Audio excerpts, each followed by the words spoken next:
बिस्मिल्लाहिर्रहमानिर्रहीम। अस्सलामुअलैकुम। कैसे हैं सब लोग? उम्मीद करता हूँ सब लोग खैरियत से होंगे। जी, हमने शुरू किया हुआ था chapter number 2 first year biology का। क्या नाम था उसका? Biological molecules.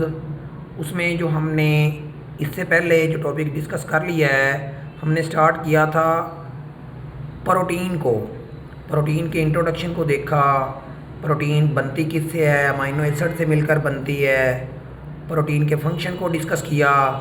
अमाइनो एसिड्स को देखा, किस तरह के अमाइनो एसिड होते हैं। कुछ पोलर होते हैं, कुछ नॉन पोलर होते हैं, कुछ पॉजिटिव होते हैं, कुछ नेगेटिव होते हैं। तो जब अमाइनो एसिड आपस में मिलते हैं तो उनके दरमियान पेप्टाइड बॉन्ड बनता है, तो प्रोटीन का स्ट्रक्चर बनता है। आज की वीडियो में हम बात करेंगे क्लासिफिकेशन ऑफ प्रोटीन, कि प्रोटीन की क्लासिफिकेशन क्या है, प्रोटीन को कितनी टाइप्स के अंदर क्लासिफाई किया गया है। आज की वीडियो में हम इंशाल्लाह उसको डिस्कस करेंगे।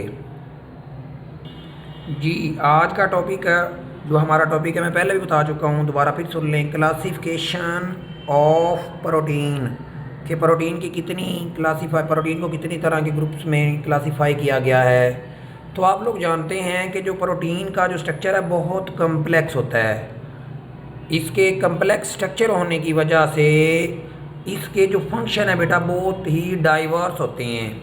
क्योंकि अगर एक कम्प्लेक्स स्ट्रक्चर है तो उसका फंक्शन भी क्या होगा? डाइवर्स होगा। उसके फंक्शन के अंदर डाइवर्सिटी होगी। तो ये बहुत मुश्किल है कि उसको क्या किया जाए, इजीली उसको क्लासिफाई किया जाए कि इसके अंदर एक सिंगल वेल डिफाइंड फैशन के अंदर। तो क्योंकि उसका स्ट्रक्चर क्या है? कम्प्लेक्स है, उसके फंक्शन के अंदर डाइवर्सिटी है। तो इस वजह से आसान नहीं है कि हम उसको आसानी से क्या कर लें, क्लासिफाई कर लें किसी एक सिंगल फैशन के अंदर। तो प्रोटीन के स्ट्रक्चर के मुताबिक, स्ट्रक्चर को हम इंशाल्लाह डिस्कस करेंगे। स्ट्रक्चर को देखते हुए प्रोटीन को दो ग्रुप में क्लासिफाई किया गया है। दो ग्रुप कौन कौन से हैं? एक है फाइब्रस प्रोटीन और दूसरा है ग्लोबुलर प्रोटीन। तो इन एक एक करके पहले देखेंगे फाइब्रस प्रोटीन को और फिर बाद में बात करते हैं ग्लोबुलर प्रोटीन की। जी, अगर हम बात करें सबसे पहले फाइब्रस प्रोटीन की, तो ये सामने डिफरेंट तरह की डायग्राम भी नज़र आ रही हैं। इनको भी इंशाल्लाह डिटेल से डिस्कस करते हैं। तो अगर हम फाइब्रस प्रोटीन की बात करें तो ये जो फाइब्रस प्रोटीन है ये कंसिस्ट होती है किस चीज़ के ऊपर? मॉलिक्यूल के ऊपर। कौन से मॉलिक्यूल? जिनके अंदर क्या होती हैं? पॉलीपेप्टाइड चेन होती हैं। और ये जो पॉलीपेप्टाइड चेन हैं ये बनाती हैं फिब्रल। फिब्रल का लफ्ज़ी मतलब होता है धागा। अब एक या एक से ज़्यादा जो पॉलीपेप्टाइड चेन के जो मॉलिक्यूल हैं वो किस शक्ल में होते हैं? ये वो फाइबर की शक्ल में होते हैं। ये सामने आपको स्ट्रक्चर नज़र आ रही हैं। तो ऐसे जैसे दो धागे क्या हुए हैं? लिपटे हुए हैं। तो ये पॉलीपेप्टाइड चेन के मॉलिक्यूल्स आपस में मिले हैं, उनके दरमियान पेप्टाइड बॉन्ड बना है, तो उस चेन को पेप्टाइड चेन कहेंगे। तो उन्होंने क्या बनाया है? एक धागा बनाया है। उसके बाद ये जो फाइब्रस प्रोटीन है ये इनसॉल्युबल है एक्वस सॉल्यूशन के अंदर। आप ये कह सकते हैं कि ये वाली जो प्रोटीन है ये बनी हुई होती है किससे मिलकर? ये बनी हुई होती है जो नॉन पोलर अमाइनो एसिड हैं उनसे मिलकर बनी हुई होती है, जिसकी वजह से ये क्या होती हैं? इनसॉल्युबल होती है वाटर के अंदर। उसके बाद अगर हम इसके स्ट्रक्चर की बात करें तो इसका सेकेंडरी स्ट्रक्चर होता है।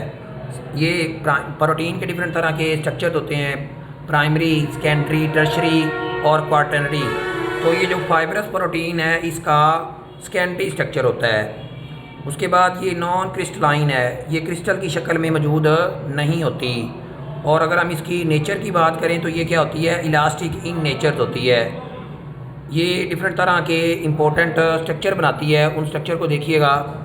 सबसे पहले ये आपको सामने डायग्राम भी नज़र आ रही हैं कि ये जो सिलक है, बेसिकली ये क्या है? प्रोटीन है जो कि सिलक वॉर्म से हासिल की जाती है, या स्पाइडर। ये सामने आपको सिलक वॉर्म नज़र आ रहा है। ये कीड़ा है जो क्या बनाता है? सिलक बनाता है। तो ये जो फाइबर आपको नज़र आ रही हैं ये सारे फाइबर क्या हैं? ये फाइब्रस प्रोटीन है। इसी तरह से आपको ये एक स्ट्रक्चर नज़र आ रहा है, ये मायोसिन प्रोटीन है। ये मायोसिन प्रोटीन है और मायोसिन प्रोटीन का ये ग्लोबुलर हेड होता है। तो ये कौन सा है, बेसिकली मायोसिन प्रोटीन है, ये कौन सी प्रोटीन है, फाइब्रस प्रोटीन है। लेकिन इसकी अगर हेड की बात करेंगे तो इसका जो हेड है ये ग्लोबुलर होता है। उसके बाद है फिब्रिन, ये ऐसी प्रोटीन है जो कि ब्लड के अंदर मौजूद होती है। ये सामने आपको नज़र आ रहा होगा, ये क्या करती है, क्लोट करती है किस चीज़ को, ब्लड को। उसके बाद केराटिन, अब ये आपको पता है हमारे जो नेल्स हैं, हेयर्स हैं, नाखून हैं, ये सारे के सारे किससे बने हुए होते हैं, ये केराटिन से मिलकर बने हुए होते हैं। तो ये था फाइब्रस प्रोटीन। अब हम बात करते हैं ग्लोबुलर प्रोटीन। जी, अगर हम बात करें ग्लोबुलर प्रोटीन की तो ग्लोबुलर प्रोटीन कैसी होती है, ग्लोब की तरह। ये सामने आपको एंजाइम नज़र आ रहे हैं, ये इसकी एक्टिव साइट नज़र आ रही है, ये उसके ऊपर सबस्ट्रेट नज़र आ रहा है। तो बेसिकली ये जो एंजाइम हैं, ये एंजाइम क्या है, ग्लोबुलर प्रोटीन है। एंजाइम वाले चैप्टर में आपने देखा होगा कि एंजाइम क्या है, ऑल एंजाइम्स आर प्रोटीन, और कौन सी प्रोटीन होते हैं, वो ग्लोबुलर प्रोटीन होते हैं। एलिप्सॉइडल का क्या मतलब होता है, लफ्ज़ी मतलब ग्लोब होता है। इसके अंदर जो पॉलीपेप्टाइड की जो चेन है वो फोल्ड हुई होती है और वो अपीयरेंस देती है, उस वो जो धागा है वो बॉल की तरह, ये जैसे आपको गेंद नज़र आ रहा है, तो इस तरह से वो पॉलीपेप्टाइड चेन आपस में फोल्ड होकर उन्होंने ये वाला स्ट्रक्चर बनाया है। अगर हम इसके स्ट्रक्चर की बात करें कि इसके अंदर कौन सा स्ट्रक्चर होता है, टर्शरी स्ट्रक्चर होता है, ये बात याद रखनी है। और आपने ये बात भी याद रखनी है कि एंजाइम के अंदर जो प्रोटीन है वो ग्लोबुलर प्रोटीन है और उसका स्ट्रक्चर भी क्या है, टर्शरी स्ट्रक्चर है। ये वाली जो प्रोटीन है ये सोल्यूबल होती है एक्वस सॉल्यूशन के अंदर, वाटर के अंदर, साल्ट के अंदर, एसिड और बेस के अंदर, क्योंकि ये प्रोटीन मोस्टली उन अमाइनो एसिड से मिलकर बनी हुई होती है जो पोलर अमाइनो एसिड होते हैं। तो ये 5 पोलर अमाइनो एसिड होते हैं, ये हमने इससे पहले वाली वीडियो में डिस्कस किया था, उनके स्ट्रक्चर भी देखे थे। उसके बाद इसको क्रिस्टलाइज किया जा सकता है, क्रिस्टलर ऐसा जिसके अंदर जिसकी बाकायदा तौर पे अपीयरेंस होती है, लेकिन इसके बरक्स हमने देखा फाइब्रस प्रोटीन को, उसको क्रिस्टलाइज नहीं किया जा सकता। उसके बाद ये वाली जो प्रोटीन है इसको क्या किया जाता है, डिसऑर्गेनाइज किया जा सकता है। क्या किया जा सकता है, डिसऑर्गेनाइज किया जा सकता है। किस तरह से डिसऑर्गेनाइज किया जा सकता है, फिज़िकली या फिजियोलॉजिकल चेंज करके ना। अगर आप फिज़िकली या उसकी फिजियोलॉजिकल कोई भी चेंज लेके आते हैं, मसलन ये प्रोटीन थी ऊपर, तो उसके अंदर कोई भी चेंज आएगा एनवायरमेंटल फैक्टर की वजह से, टेम्परेचर, पीएच या किसी भी चीज़ से, उसको आप क्या कर सकते हैं, डिस्टर्ब कर सकते हैं, उसको चेंज कर सकते हैं, उसको डिसऑर्गेनाइज कर सकते हैं। क्योंकि ये सारे के सारे किस वजह से हो रहा है, फिजियोलॉजिकल या फिज़िकल इन्वायरमेंट के अंदर चेंज आने की वजह से हो रहा है। अगर हम इसकी एग्जांपल की बात करें, एंजाइम, एंटीबॉडीज़, हार्मोन्स, हीमोग्लोबिन, ये वो प्रोटीन है, ये सारी की सारी क्या हैं, ये ग्लोबुलर प्रोटीन है।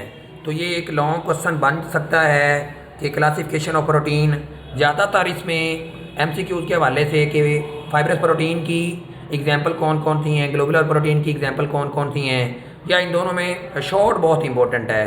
तो उम्मीद करता हूँ अपने लेक्चर को बड़े ध्यान से सुना होगा। अगर कोई भी क्यूरी है, कोई भी क्वेश्चन है, तो आप कमेंट सेशन में पूछ सकते हैं। अस्सलाम वालेकुम।